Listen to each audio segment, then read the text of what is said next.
A warm welcome to this new normal video session. As discussed on our previous video discussions, the pace of change continues with national directives, I'm using that word advisedly, occurring on a daily, if not hourly basis. These challenges place huge strain on the consumer landscape. Businesses across the retail, food, beverage and leisure industries have to adapt to thrive and survive. Organisations require new approaches and solutions to manage the opportunities and risks created by the new normal. I'm delighted to welcome Nordal Cavadiani, a partner at Oliver Wyman specialising in retail and consumer products today. And we're going to explore the trends Nordal is seeing retail and consumer firms experience, with a specific focus on demand forecasting and planning. Nordal is ideally positioned to provide a European perspective to this series, which will greatly enrich our discussion. And I'm sure we'll all agree that multiple waves and huge consumer demand fluctuations are the root cause of many challenges businesses are facing into right now. Businesses must take action to reinvent themselves to the new normal, addressing uncertainty over consumer demand and unknown operational resilience, ensuring supplier and distribution availability, and managing capital and cash flow. Also, uncertainty over long-term operational models means that businesses are being driven by ongoing remote working, the rapid move to digitization, and high street changes. These factors all have major implications for organizational design and location strategy. And finally, addressing workforce issues is pivotal as we look at line manager training, well-being and technology solutions, COVID testing, occupational and mental health, and of course, pension provisions. So, Nordal, we're going to head into a little bit of an interactive discussion now. Firstly, what are the key trends you're seeing across the consumer sectors right now, looking through a kind of a consulting lens? Thank you, David, for the introduction and for the chance to comment on what is going on. I would answer this question differentiated between two phases at least. One phase is the initial COVID outbreak phase that we should not spend too much time on, but was unique in how it happened, unique in the way that virtually nobody had witnessed something like that at this scale before. And it meant for many businesses a complete disruption, coming to a stop in many segments of retail, or getting an extreme boost if you're talking about, for instance, e-commerce in grocery. Now, this phase is over, and unfortunately, it looks like it will come again locally in some country, in some hotspots, but we know now how demand will react to this, and we know now what to expect. Now, the second phase, which is more substantial and important, is what comes next. And it's likely to be in many countries a recession-like phase, if not a plain recession. And this means that demand will move to spending less, buying cheaper, and moving away from channels that are no more top of mind for the consumers in such a phase. And I'm thinking especially about the out-of-home consumption. Now, these things are affecting different players in the industry in different ways. For a few winners, there are many players that are struggling to keep afloat. And there are some that are facing a very difficult future, in my opinion. And can you give us a kind of the European perspective? Can you give us an example of some European firms who you think have best overcome some of those really big, chunky challenges? Well, look, Europe is, of course, many countries, but there are big commonalities in what is going on. Half months earlier or later, we have seen in most European countries similar patterns and also similar answers to what is going on. If we are taking grocery retail, we have seen most grocery players flourishing actually in terms of revenues and also in terms of importance that they gained in the perception of the consumers.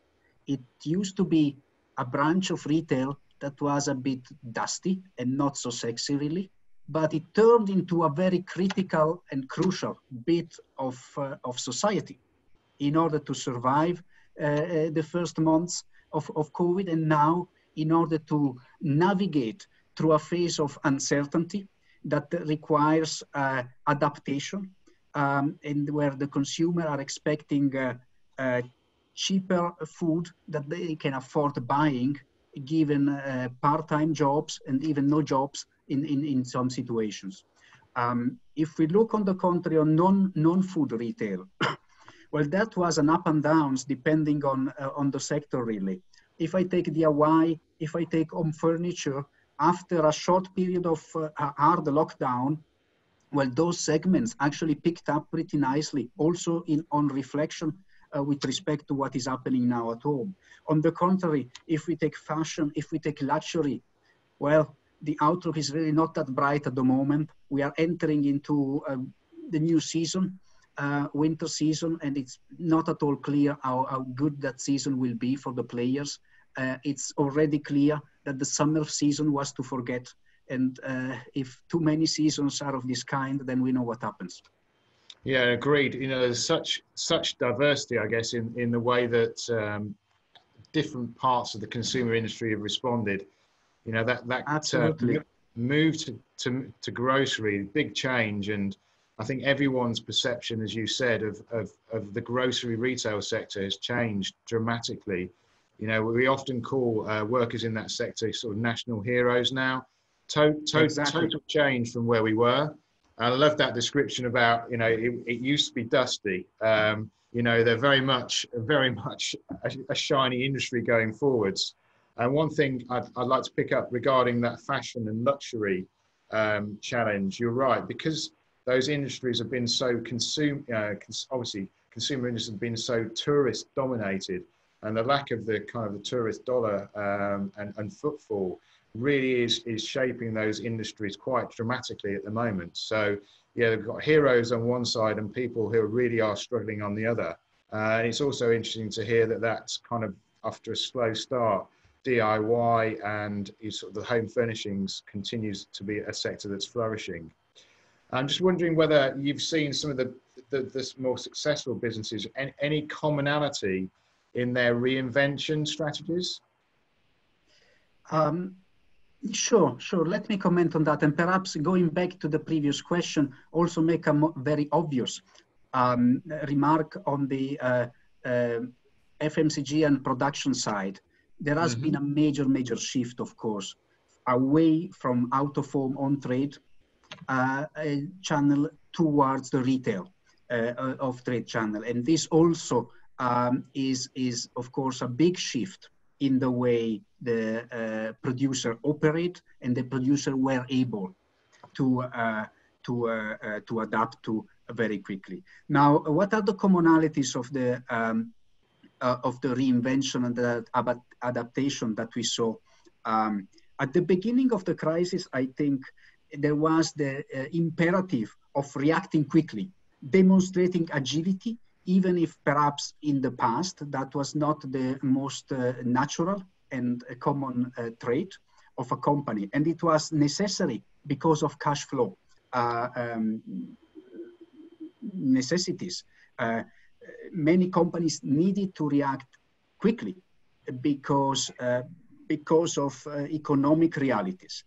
And those that did it well were those that already previously had engaged in agility programs, in exercises to take decisions in quicker ways, involving fewer people, involving at the same time a broader chunk of the organization to ensure that all parts would be on par with respect to these decision makings. That was pace of reaction that we saw as a distinguishing trait of good practice. The other trait that certainly gained in importance over the months was then the need to switch to other business models or aspects of the business. Let's take the retail business as an example, the switch from retail to e-commerce. It's not a natural one. It's not a natural one. It's one that requires not only tough decisions with respect to your assets and your network, but also requires a shift in skills and mindsets with respect to the workforce that it's not obvious. Let's take the FMCGs. The shift from out of home to the retail channel. This again requires a different way of interpreting and running your interface to your customers. And it's the good practices were those that allowed companies to adapt in a good way to these requirements. That meant doing it quickly, doing it on top of the agenda that was necessary to run through, and not basically remaining exposed to a situation that requires changes, that everybody knows that it requires changes, and at the same time you are not able to cope with. And that's really, yeah, really interesting. And certainly around that agility planning you mentioned, it feels like that's almost like an advanced business continuity planning, but from a kind of as you say, an agility perspective. So going through that kind of war gaming and different scenarios, it sounds like that's something that businesses can really focus on in the future. You know, and also that switch to online, as you said, and people having to reinvent business models. I think a lot of the statistics over here are saying, you know, 3 years worth of online development occurred in 3 months. Absolutely, absolutely. And we've certainly seen some huge organizations adapt their models so that they're making use of, for instance, in grocery retail, you know, making use of the big sheds they have and picking in store rather than relying on sort of new build technology platforms to deliver online. And it's just a good example of how businesses are adapting and making best use of their current infrastructures. It was necessary to find other solutions to pressing problems. The bottleneck of home delivery has been recognized even more clearly than it was already the case before. And of course, in those situations, you cannot ramp up capacity so quickly. Then you rediscover click and collect, you rediscover picking stations that you offer to your consumers. And I think the good thing there is that the crisis helped also from the consumer side to accept some compromises. Sure. Which perhaps before were less obvious. And if the compromise is either I don't get anything or I go and fetch the thing that I ordered before, then that's an easier compromise. Then you have to compromise between home delivery and click and collect. Yeah. Yeah, and making use of that asset, it may not feel hugely efficient to have a retail operative walking around the store and picking, but you know it's quick, it's adaptive, and it does get to the end solution. In one of our previous discussions, Nora, you mentioned using technology and how FMCG companies are now using technology almost on the demand side to predict their production. Is it worth exploring what you're seeing at the moment on that side? Sure, and what we are seeing is, of course, that this is an area that got also an immense boost driven by necessity. The fact that process digitalization, that a more comprehensive data lake has been built over the year by most companies is obvious, but the application of it became very necessary in the last months, and will remain a crucial element of any planning and budgeting that is going on for the near future.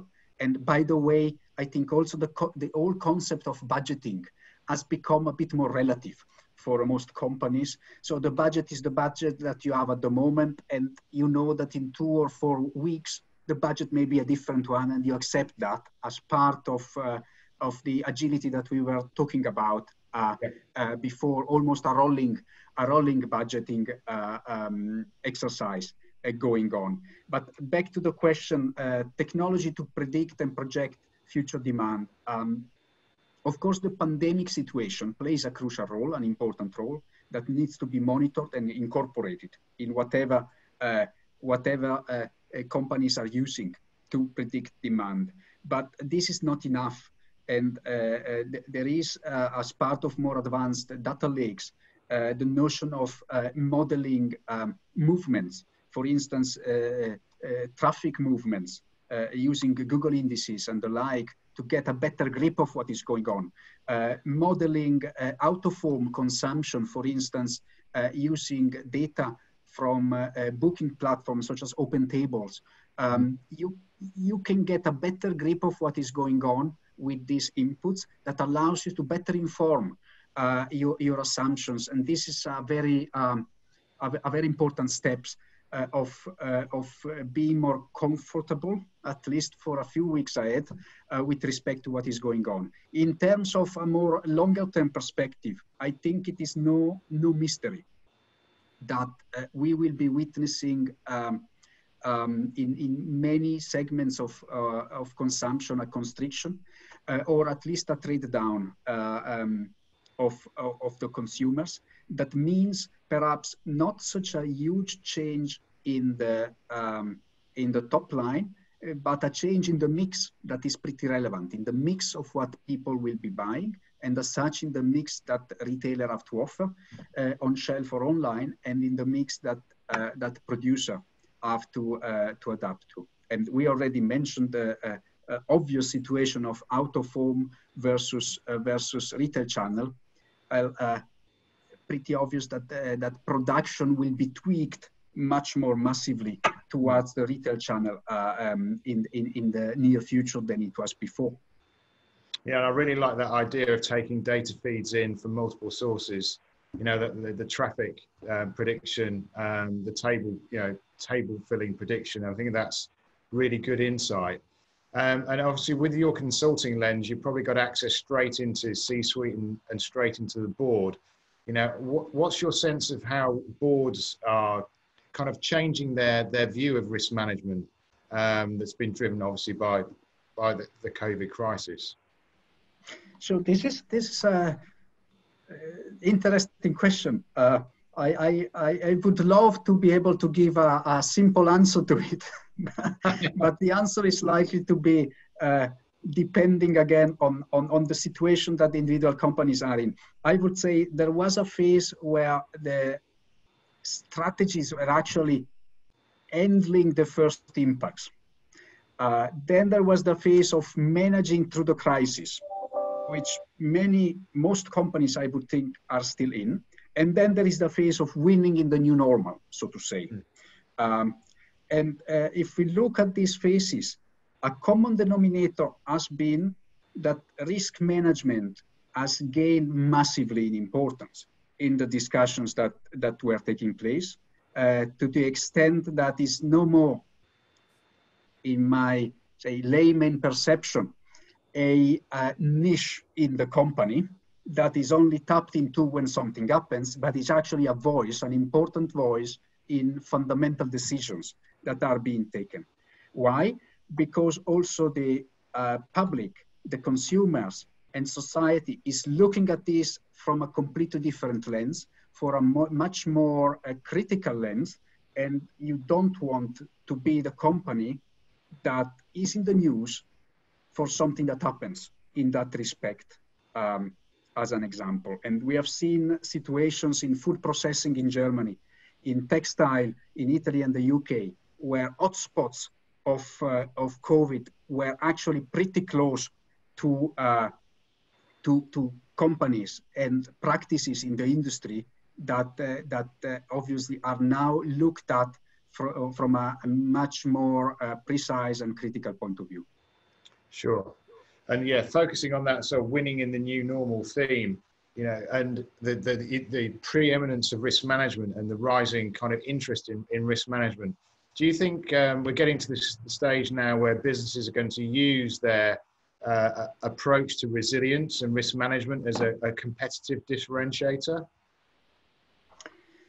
Sure. I mean, it's not, perhaps it was necessary to have the crisis, to have COVID, to further accelerate what I think in many companies was already boiling, or at least popping up in the past, which is sustainability, which is a closer look at companies' practices from a broader perspective, well beyond the economic perspective alone.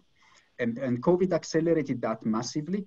Those who were already underway with these programs and this ambition to be closer to society, to be closer to the stakeholders, to have partnerships with the own stakeholders are probably the companies that now are a bit easier in the way of acting, and those who need to accelerate or catch up with these things.